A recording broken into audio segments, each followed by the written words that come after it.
Tuhan, jemaat yang dikasihinya. Ibadah raya pagi hari ini kita lakukan dengan pengakuan pertolongan kita datang dari Tuhan pencipta langit dan bumi serta segala isinya. Tuhan setia dan tidak pernah meninggalkan perbuatan tangannya. Turunlah atas kita sekalian kasih karunia dan damai sejahtera dari Allah Bapa, Allah Anak dan Allah Roh Kudus dalam ibadah raya pagi hari ini. Inilah minggu pertama ya Tuhan di bulan Januari tahun 2026.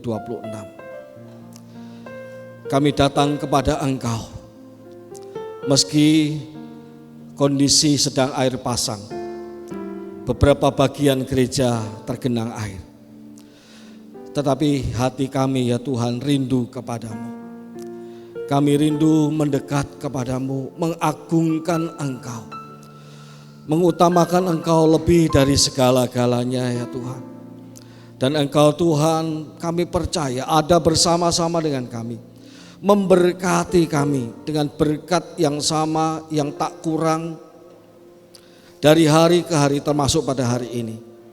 Engkau memberkati kami semua, memberkati ibadah ini dari awal sampai akhirnya. Dimuliakanlah Engkau Tuhan, dimuliakanlah Engkau. Di dalam nama Tuhan Yesus kami berdoa. Amin. Selamat beribadah, Tuhan Yesus memberkati kita semua. Haleluya. Bersyukurlah kepada Tuhan sebab Ia baik, bahwasannya untuk selama-lamanya kasih setianya. Kita mau nyatakan syukur kita karena kebaikan Tuhan yang tidak pernah berubah dalam hidup kita. Haleluya. Sebab Engkau baik bagi kami Tuhan.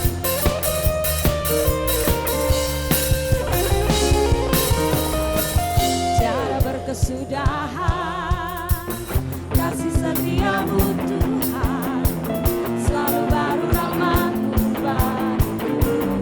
Hari berganti hari berganti hari, tetap melihat kasih-Mu, tak pernah berakhir. Tuhan Yesus baik, Tuhan Yesus baik, sungguh amat baik, selama-lamanya. Tuhan Yesus baik, katakan Tuhan Yesus baik. Amin.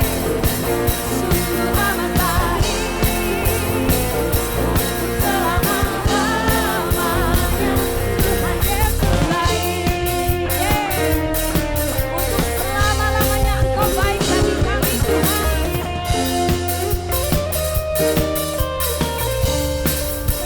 Mari sekali lagi katakan, tiada berkesudahan kasih setiamu Tuhan, selalu baru rahmat-Mu bagiku.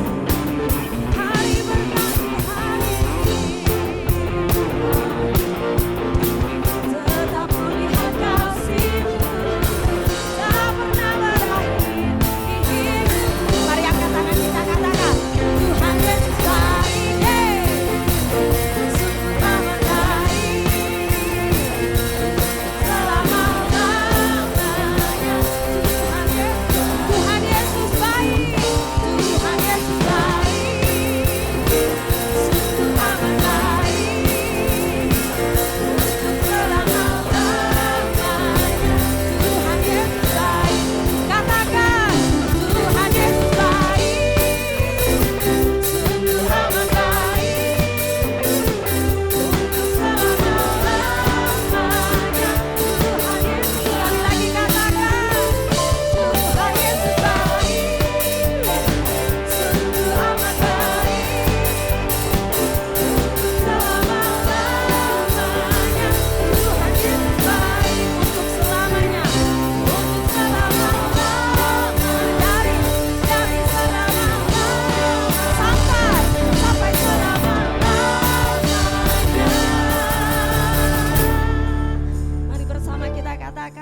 Kami percaya kepada Tuhan yang memberikan perhatian kepada kami.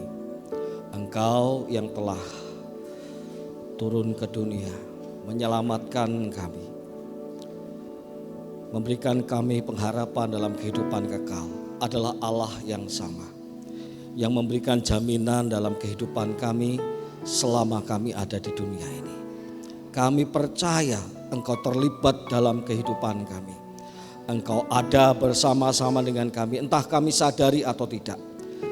Tetapi hari ini ya Tuhan, kami rindu Tuhan boleh menyadari kehadiran-Mu dalam kehidupan kami, sehingga kami boleh menjalani tahun 2026 dengan pengharapan kepada Tuhan. Kami percaya kepada Tuhan, berkati firman-Mu yang disampaikan, urapi kami semua.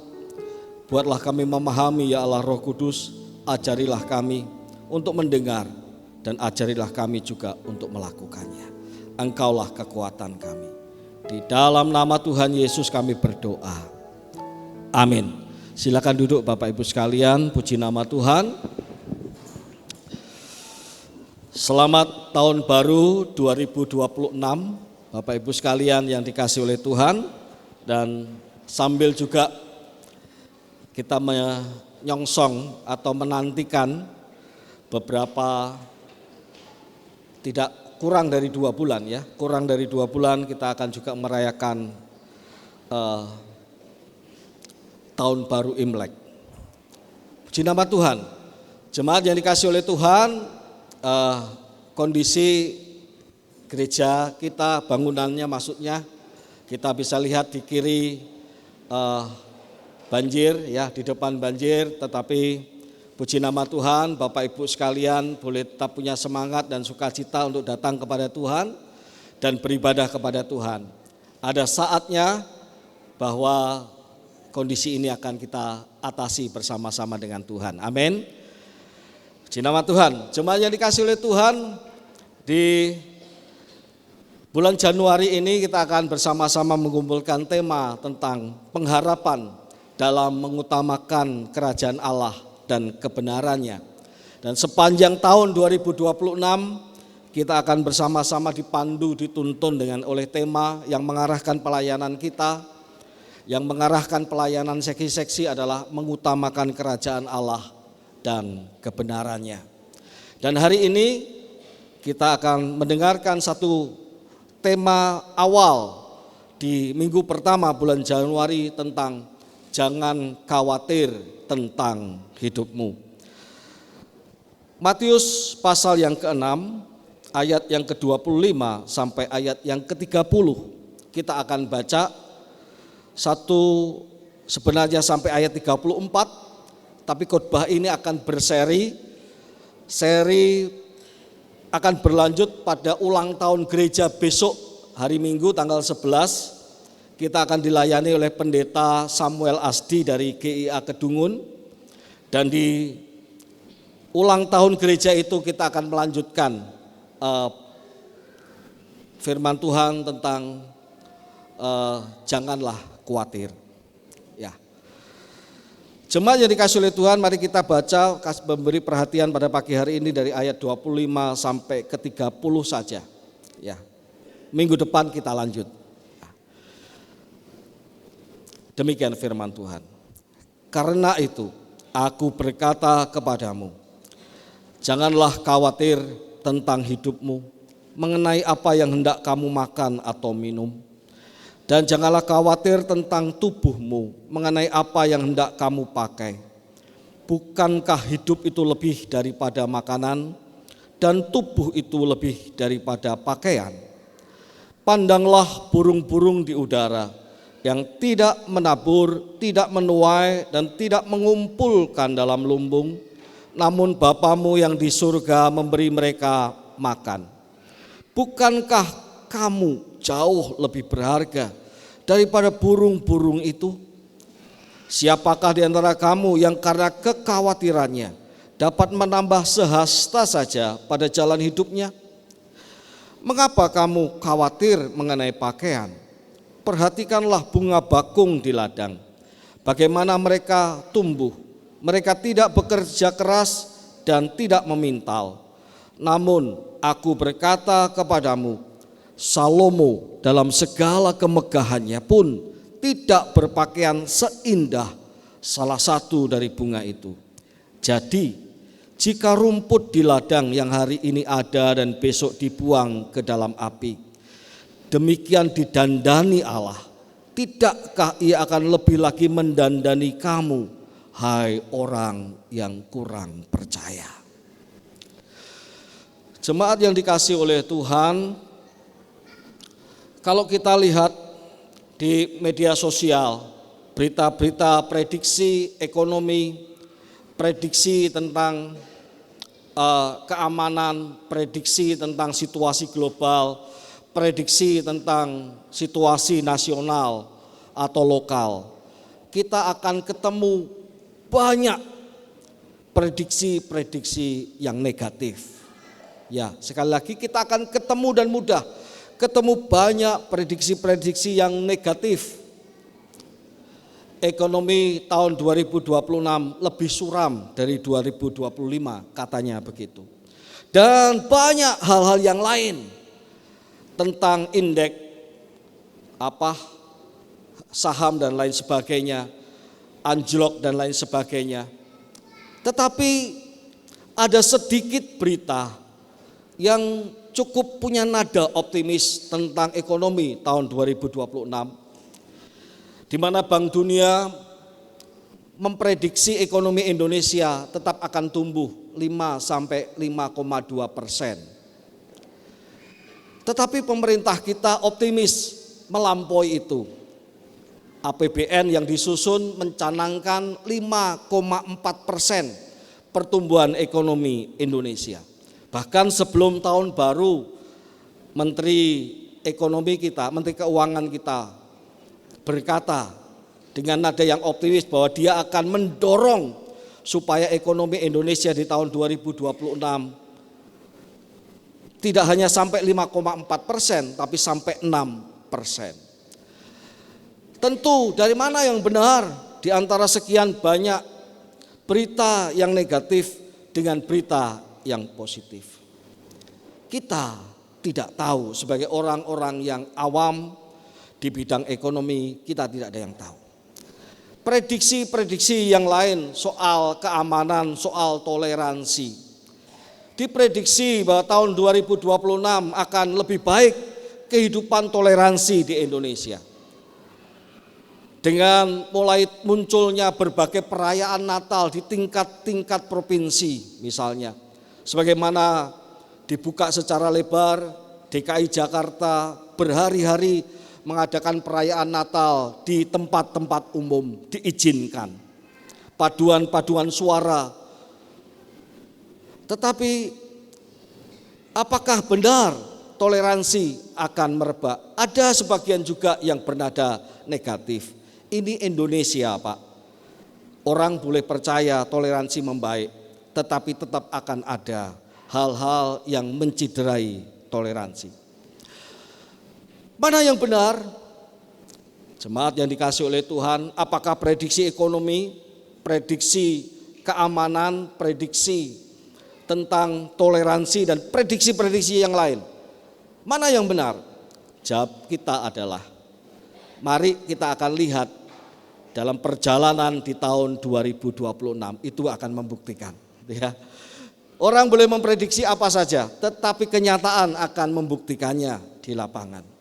Dan hari ini di tengah-tengah prediksi yang ada ke kiri ada ke kanan itu tidak jarang menimbulkan kekhawatiran. Kalau orang bicara soal orang-orang yang mampu di Indonesia, orang akan berkata orang-orang mampu aman karena punya kebebasan finansial, punya aset yang banyak sehingga mereka tidak akan dilanda kekhawatiran. Sewaktu-waktu terjadi masalah mereka sudah punya tabungan, katanya seperti itu. Kalau orang-orang yang tidak punya, orang-orang miskin, tidak perlu khawatir. Kenapa? Karena orang-orang miskin menjadi perhatian dari pemerintah. Mulai dari bantuan kehidupan sehari-hari, bantuan kesehatan, sampai menguliahkan anak-anak, menyekolahkan anak-anak pun dibantu oleh pemerintah. Tapi kemudian bagaimana dengan kelas menengah? Kelas menengah mulai bingung. Aku bukan orang kaya, tapi juga bukan orang miskin. Aku bukan orang kaya yang punya banyak tabungan. Aku bukan orang miskin yang layak atau pantas mendapatkan bantuan pemerintah. Mereka pun kemudian menjadi goyang. Apakah benar hanya golongan menengah yang dilanda kekhawatiran? Jawabnya, bicara soal kekhawatiran tidak ada habisnya. Ya. Orang mengklaim itu kekhawatiran golongan kelas menengah, tetapi orang yang berpunya pun tetap punya kekhawatiran. Orang yang miskin konon katanya dijamin bantuan pemerintah, tapi orang miskin pun juga tidak lepas dari kekhawatiran. Hari ini jemaat yang dikasihi oleh Tuhan, kita mau mendengar dari perspektif yang lain, yaitu dari perspektif rohani.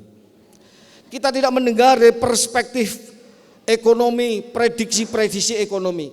Kita tidak mendengar dari prediksi-prediksi soal keamanan nasional, soal sosial, politik. Kita mau mendengar tentang apa yang dikatakan firman Tuhan mengenai kekhawatiran. Tuhan berkata kepada kita, jangan khawatir tentang hidupmu. Sebuah perkataan yang sangat jelas dan clear. Jangan kamu khawatir, janganlah khawatir tentang hidupmu. Mengapa? Tuhan memberikan alasan pada setiap orang yang dilanda kekhawatiran dalam hidupnya. Ia bertanya kepada murid-muridnya, siapakah di antara kamu yang karena kekhawatirannya dapat menambah sehasta saja pada jalan hidupnya? Apakah kekhawatiran itu menyelesaikan persoalanmu? Apakah kalau kamu khawatir itu maka kamu akan kenyang? Bahwa kalau kamu khawatir itu bahwa kamu akan berpakaian? Bahwa kalau kamu khawatir itu kamu akan lebih sehat? Kalau kamu khawatir itu sakitmu akan sembuh? Kalau kamu khawatir itu apakah dengan demikian engkau punya jalan keluar? Bukankah sebuah pertanyaan retoris dari Tuhan? Apakah dengan kekhawatiranmu kamu dapat menambah sehasta saja pada jalan hidupmu? Bukankah jawabannya tidak perlu dijawab sebenarnya? Karena pasti jawabannya tidak. Kekhawatiran tidak memberi jalan keluar. Kekhawatiran tidak mengenyangkan seseorang. Kekhawatiran tidak membuat seseorang berpakaian layak. Kekhawatiran tidak menyembuhkan seseorang dari sakit, bahkan semakin menambah beratnya sakit. Kekhawatiran tidak membawa orang keluar dari stres, tetapi kekhawatiran justru membuat orang semakin jatuh pada stres dan kemudian depresi. Kekhawatiran tidak memberi manfaat untuk keberlanjutan kebaikan orang di muka bumi ini. Kepada orang-orang yang memelihara kekhawatiran ini Tuhan berkata, lihat, pandang burung-burung di udara yang tidak menabur, tidak menuai, dan tidak mengumpulkan dalam lumbung, namun Bapamu yang di surga memberi mereka makan. Bukankah kamu jauh lebih berharga daripada burung-burung itu? Tuhan memberi contoh tentang burung-burung. Tidak pernah menabur, tidak pernah menuai, tidak pernah buat lumbung. Tetapi hidup mereka itu dipelihara oleh Tuhan. Saya pernah menyampaikan khotbah tentang hal ini, lalu selesai saya khotbah, seorang jemaat berkata kepada saya, burung-burung itu memang tidak menabur, tidak menuai, Pak. Tetapi dia mencuri. mencuri bulir-bulir padi milik Pak Petani, katanya seperti itu. Mencuri, memakan apa yang mereka tidak tanam. Tentu ketika Tuhan menyampaikan hal ini, tidak maksudnya bahwa burung-burung itu diizinkan oleh Tuhan untuk melakukan hal seperti itu, dirancang seperti itu, ya mereka secara naluriah saja melakukan semuanya itu. Tetapi yang paling penting adalah dicatat bahwa Bapamu yang di surga memelihara burung-burung itu. Bapamu yang di surga memberi makan burung-burung yang di udara itu. Apalagi kamu lebih daripada burung-burung itu. Adakah di antara kita yang martabatnya sama dengan burung? Tidak, bukan. Kita manusia lebih berharga dari binatang macam apapun juga. Kita manusia adalah ciptaan, mahkota ciptaan Allah. Manusia diciptakan pada hari ke-6 disebut sebagai mahkota ciptaannya Allah. Kita lebih berharga dari banyak ciptaan yang lain. Kalau ciptaan yang kurang berharga saja dipelihara oleh Allah, masakan kita tidak dipelihara oleh Allah. Itu maksudnya. Jemaat yang dikasihi oleh Tuhan, oleh sebab itu dalam perspektif rohani kita diajak untuk mempercayakan hidup kita dalam pemeliharaan Allah. Apakah engkau orang miskin? Apakah engkau orang golongan menengah? Apakah engkau orang kaya yang sedang tidak lepas dari pengalaman kekhawatiran dari tahun ke tahun? Di awal tahun 2026 ini kita diajak mempercayakan hidup itu kepada Allah, karena kita lebih daripada burung-burung. Jika burung-burung dipelihara Allah, masakan kita tidak dipelihara oleh Allah. Jemaat yang dikasihi oleh Tuhan, itu yang pertama. Yang kedua, Tuhan berkata kepada orang-orang yang kurang percaya. Ia berkata kepada orang-orang yang kurang percaya itu untuk melihat bagaimana orang-orang yang kurang percaya itu, bukan orang yang tidak percaya loh ya. Orang-orang yang kurang percaya itu artinya antara menyerahkan diri kepada Tuhan, tapi sekaligus juga kena angin dunia ini.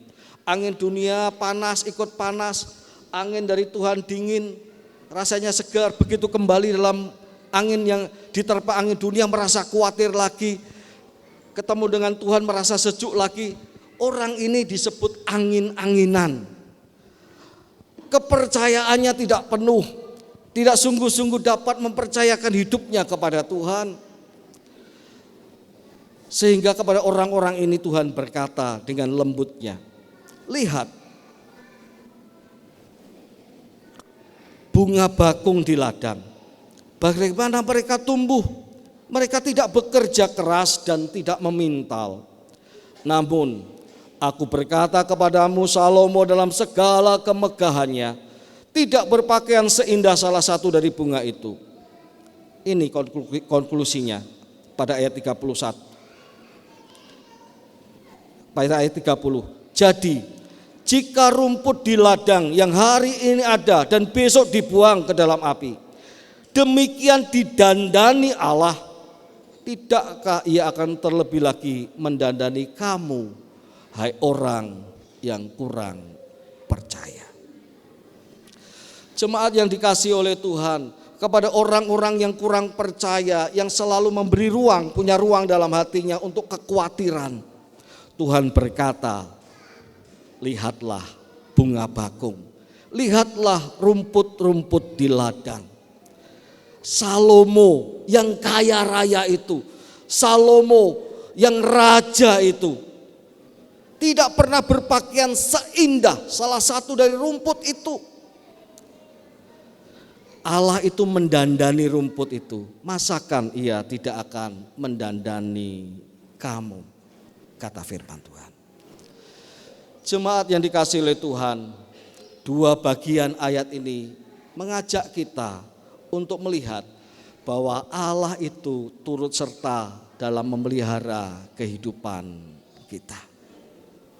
Mengapa Allah turut serta dalam memelihara kehidupan kita? Mengapa? Mari kita perhatikan baik-baik ayat yang ke-25. Jangan khawatir tentang hidupmu mengenai apa yang hendak kamu makan atau minum, dan janganlah khawatir tentang tubuhmu mengenai apa yang hendak kamu pakai. Perhatikan ayat ini. Bukankah hidup itu lebih daripada makanan? Bukankah hidup itu lebih daripada makanan, kata Tuhan. Hidup itu lebih daripada makanan. Kita pun bisa berkata kepada Tuhan, Tuhan, tapi kalau tidak makan, saya lapar. Dan kalau saya lapar, lama-lama saya mati, Tuhan. Kata Tuhan, benar. Tapi hidup itu lebih daripada makanan. Apa artinya? Dari mana hidup kita? Dari mana nafas kita? Bukankah nafas kita dari Tuhan? Kita tidak berkuasa sedikit pun atas hidup kita, bukan? Kalau kita bisa ada sebagaimana kita ada hari ini, kalau saya bisa berkhotbah sebagaimana pagi ini ada dalam ibadah raya minggu pertama di tahun 2026, saya tak berkuasa atas hidup ini. Hidup itu yang memberikan Tuhan. Kalau Tuhan mau ambil saya 2 detik ke depan, oh sudah berlalu, 5 menit ke depan, saya tak punya hak untuk mempertahankan hidup ini.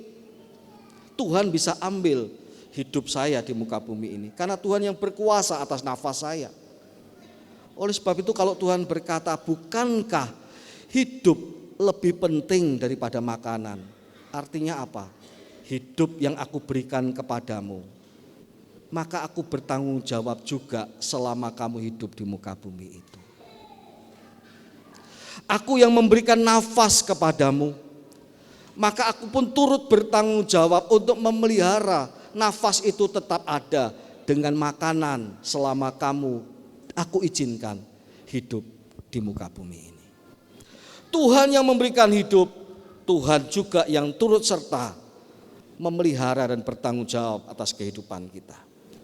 Yang kedua, bukankah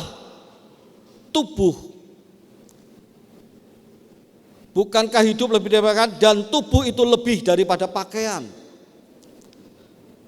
Tubuh itu lebih daripada pakaian. Benar Tuhan, kita mulai berargumen lagi kepada Tuhan. Benar Tuhan, tubuh itu lebih penting daripada pakaian. Tapi kalau saya tidak ada pakaian, malulah Tuhan.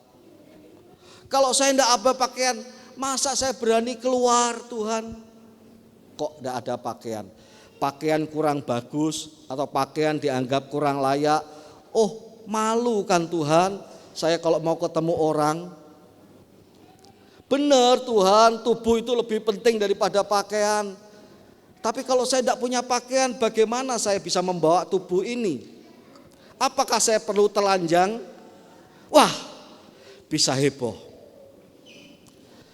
Jemaat yang dikasih oleh Tuhan, apa maksudnya ketika Tuhan berkata tubuh lebih penting daripada pakaian? Artinya, siapa yang memberikan tubuh kita ini? Siapa? Ada yang lahir, Tuhan, sebelum saya dilahirkan oleh mama saya, Tuhan tolong berikan saya tubuh seorang artis tahun 70-an misalnya gitu. Yang cantik, yang molek gitu. Tuhan, saya tolong diberikan tubuh yang hidungnya bentuknya seperti ini dan ini, yang matanya seperti ini, yang telinganya seperti ini, yang rambutnya seperti ini. Tolong saya diberikan tubuh seperti ini dan itu. Ada yang bisa minta seperti itu? Tidak ada. Kita lahir dengan tubuh yang diberikan oleh Tuhan, bukan? Kita lahir dari orang tua kita, dari ibu kita dengan tubuh yang diberikan oleh Tuhan. Tidak ada pernah yang bisa memintanya. Dan Tuhan berkata, tubuh yang aku berikan itu lebih penting daripada pakaian. Apa artinya? Artinya aku yang memberikan tubuh, aku pasti juga yang akan memperlengkapinya dengan pakaian.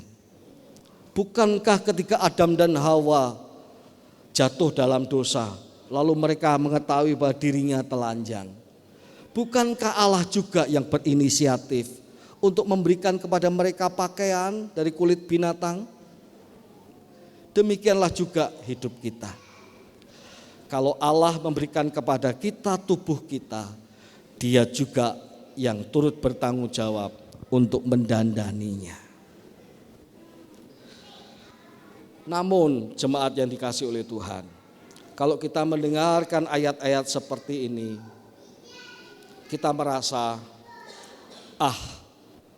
mana bisa percaya kepada Tuhan yang memberi makan, percaya kepada Tuhan yang memberi pakaian, hidup lebih penting daripada makanan, dan tubuh lebih penting daripada pakaian. Tapi kalau tidak berusaha, kalau tidak bekerja, kalau tidak bekerja keras, ya tentu aku tidak bisa makan, aku tidak bisa berpakaian. Ada benarnya Bapak Ibu, tetapi tidak benar 100%, saya katakan. Ada benarnya. Kenapa saya katakan ada benarnya? Karena Allah tidak menghendaki setiap orang tidak bekerja, betul.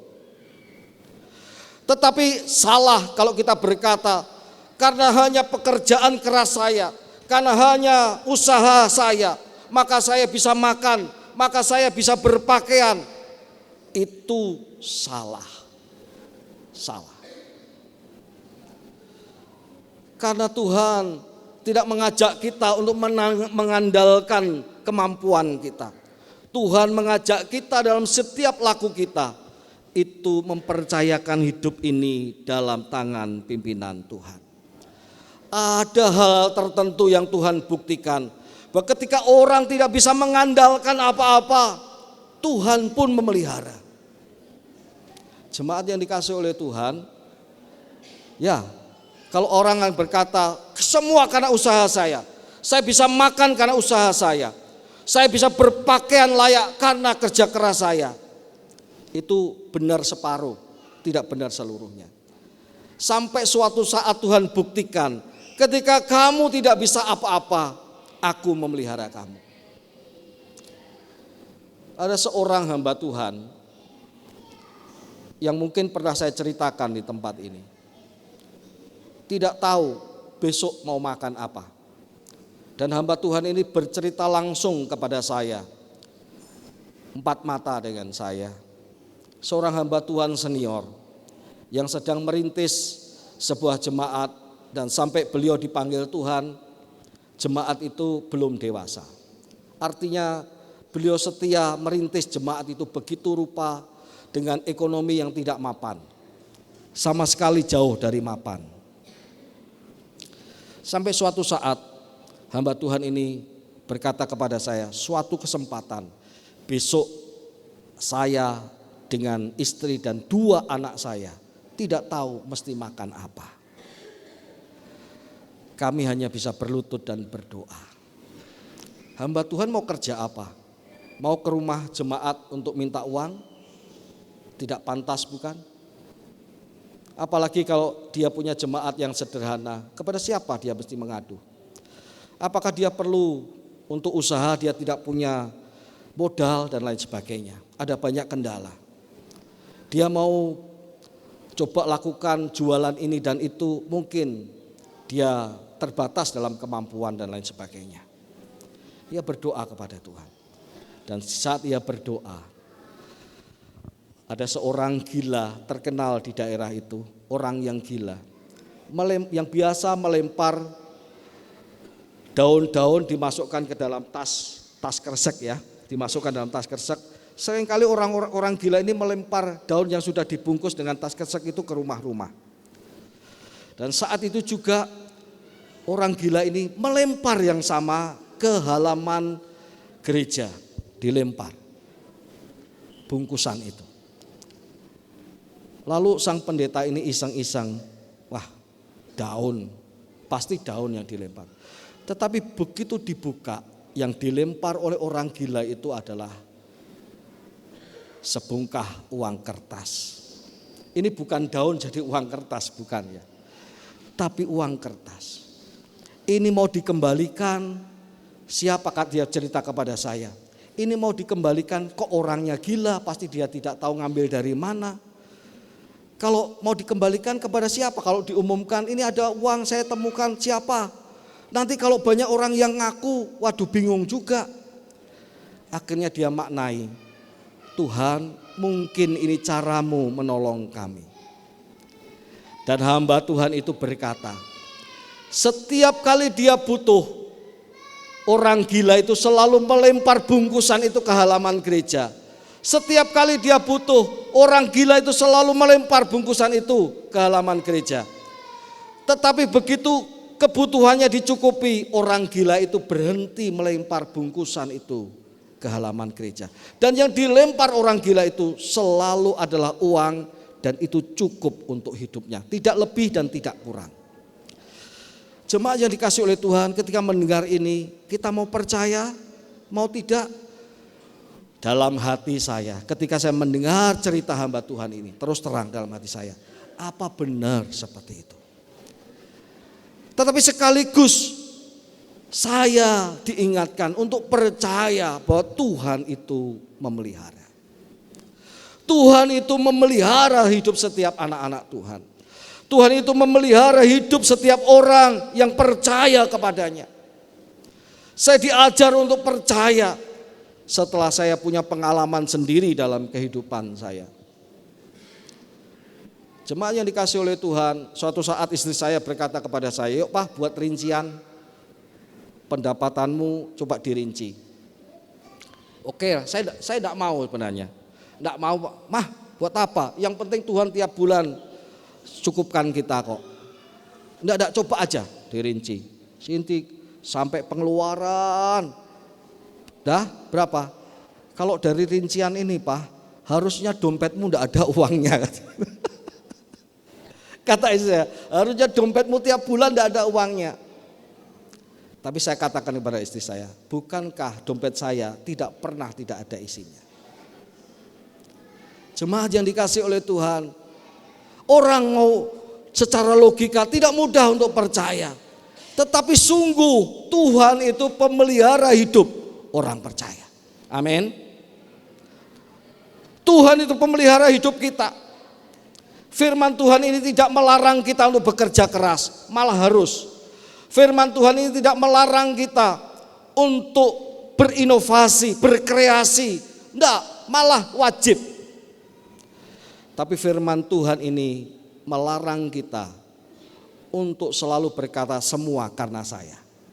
Semua karena kemampuan saya.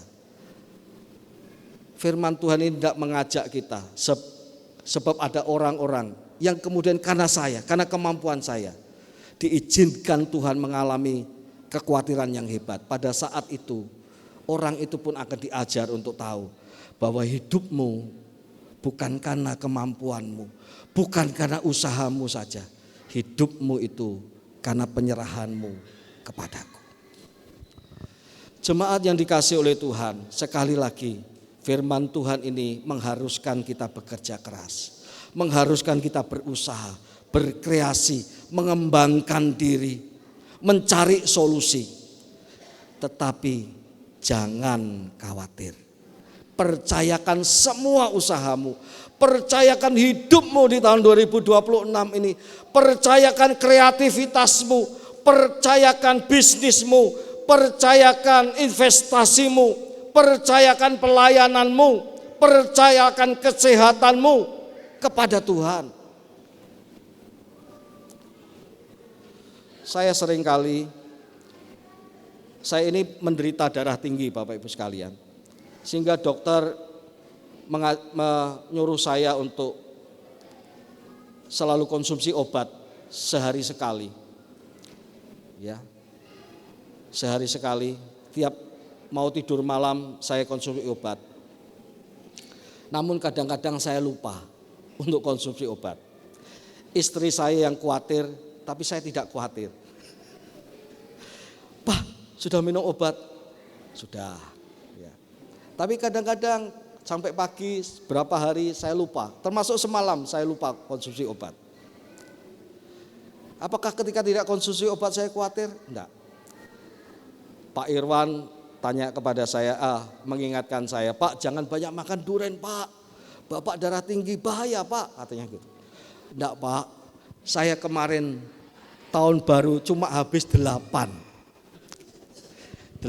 biji ini ya, bukan 8 buah, cuma habis 8. Kata istri saya, 8 kok cuma, banyak itu Pak. Saya senang ada orang-orang yang memberikan perhatian, mengingatkan saya ya. Dan Pak Irwan itu pernah bertanya, gimana Pak tensinya? Saya jawab, puji Tuhan Pak, normal aja, semakin baik. Di tahun 2025 semakin baik. Kenapa Pak? Saya waktu itu jawab, selain saya memang menghindari makanan-makanan yang bisa meningkatkan tensi daging-daging merah, tetapi saya katakan saya berolahraga, saya jogging, dan itu cukup membantu saya. Saya jogging setiap sore untuk supaya menjaga kesehatan. Tapi ada satu hal yang belum saya ceritakan dan hari ini mau saya sampaikan. Yang membuat tensi saya itu normal adalah hidup dekat dengan Tuhan. Itu yang paling utama. Hidup dekat dengan Tuhan itu membuat hati penuh damai sejahtera. Hidup dekat dengan Tuhan itu menjauhkan kita dari kekhawatiran. Sebab kita diberitahu oleh Tuhan, mengapa engkau khawatir? Saya berpikir dari mana akar kekhawatiran? Saya ketemukan akar kekhawatiran adalah ketika kita menjauh dari Tuhan, dosa yang membuat orang menjauh dari Tuhan. Manusia yang berdosa itu dekat dengan kekhawatiran. Tapi manusia yang sudah ditebus oleh Kristus menyambut tebusan Kristus itu lalu mendekat kepadanya setiap hari. Mendekat kepadanya, hati yang diliputi dengan damai sejahtera. Enggak mikir Pak, oh banyak yang dipikirkan. Enggak stres Pak, oh ada banyak hal yang sebenarnya kalau dihitung satu-satu membuat saya stres. Tetapi kalau saya hidup dekat dengan Tuhan, tidak menjauh daripadanya, mensyukuri kasih karunia-Nya, bukan dengan hanya bersyukur dan enak-enak, tetapi mendekat untuk berterima kasih, mendekat untuk merasakan dan mengalami Tuhan dalam kehidupan sehari-hari. Di sanalah letak kekuatan kita untuk menjauh dari kekhawatiran. Jemaat yang dikasihi oleh Tuhan, maksud saya adalah hidup dekat dengan Tuhan itu adalah mari kita punya waktu-waktu setiap hari. Bukan hanya punya waktu untuk makan. Ya, kita punya waktu untuk makan. Bukan hanya punya waktu untuk istirahat malam. Bukan hanya punya waktu untuk olahraga. Itu penting semua. Tapi marilah kita punya waktu untuk makan rohani. Merenungkan firman Tuhan. Ada benih firman yang disediakan oleh gereja ini. Bapak Ibu juga boleh melakukan perenungan secara pribadi. Punya istirahat, itu baik, istirahat yang cukup. Tapi marilah kita juga punya waktu untuk beristirahat di kakinya Tuhan. Istirahat secara fisik menyegarkan fisik kita, menyehatkan fisik kita. Beristirahat di kakinya Tuhan membuat hati dipenuhi damai sejahtera. Yang terakhir, mari kita punya waktu juga untuk berolahraga. Baik, tapi sekaligus mari kita punya waktu untuk melatih diri kita. Sama seperti Rasul Paulus berkata, aku melatih diriku sedemikian rupa. Melatih diri itu bukan hanya soal fisik, tapi juga melatih rohani kita. Saya sambil puji-pujian dinaikkan tadi, ada terbesit dalam hati saya. Satu kehidupan yang dihindari tidak disukai banyak orang adalah kehidupan doa. Ya. Itu yang tidak disukai orang. Tapi itu cara Tuhan untuk melatih rohani kita melalui kehidupan doa. Jemaat yang dikasihi oleh Tuhan, saya tidak panjangkan firman Tuhan karena minggu depan akan dilanjutkan. Hari ini firman Tuhan berkata kepada kita, jangan khawatir tentang hidupmu. Jangan khawatir. Percayakan hidupmu kepada Tuhan dan hiduplah dekat selalu dengan Tuhan. Dalam ibadah, dalam kehidupan sehari-hari, mari kita melatih hidup kita untuk beribadah kepada Tuhan. Dan mari kita tidak khawatir di sepanjang tahun 2026. Amin. Amin. Percayakan hidup kepada Tuhan. Amin. Amin. Lakukan segala sesuatu dengan mempercayakannya kepada Tuhan. Tuhan memberkati seluruh jemaat Tuhan. Tahun 2026 tahun penuh kesaksian, pengalaman bersama dengan Tuhan yang memelihara dan membuat kita berhasil. Amin. Tuhan memberkati kita semua.